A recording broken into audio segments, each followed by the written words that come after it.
এই নাও বৌদি, আমার মেয়ের বিয়ের কার্ড। 1 সপ্তাহ আগে থেকে কিন্তু তোমাকে যেতে হবে বলে দিলাম। হ্যাঁ নিশ্চয়ই যাব তো। কেন পিসি, 7 দিন আগে গিয়ে কি মা তোমার বাড়ির সাফ সাফাই করবে? এই মনা, কি হচ্ছেটা কি? ছোটবেলা থেকেই তো দেখে আসছি পিসিটা সবসময় তোমাকে দরকারই আগে আগে ডাকে। না গো পিসি, আমরা বিয়ের দিনই যাব। শোনো, আজ আমার বেশ কিছু বন্ধু বান্ধব আসবে, একটু ভালো ভালো রান্না বান্না করো। আচ্ছা। আচ্ছা মানে? বাবা, যদি তোমার বন্ধু বান্ধব আসতেই হয় তুমি প্লিজ বাইরে থেকে খাবার অর্ডার করে তাদের খাইয়ে দাও, মার শরীর ভীষণ খারাপ।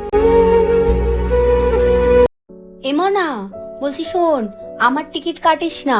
ঠাকুমা একা থাকবে শুনেই উনি রাগারাগি শুরু করে দিয়েছেন। পিসিরাও তো বলছে যে ওরা টাইম পাবে না আসতে। রাগারাগি করছে মানে?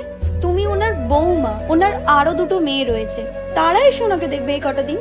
তুমি তো বিয়ের পর থেকে কোথাও যাওনি মা। মা প্লিজ, এবার অন্তত সবাইকে না বলতে শেখো। নিজের জীবনের সকালে তুমি আর কবে পূরণ করবে?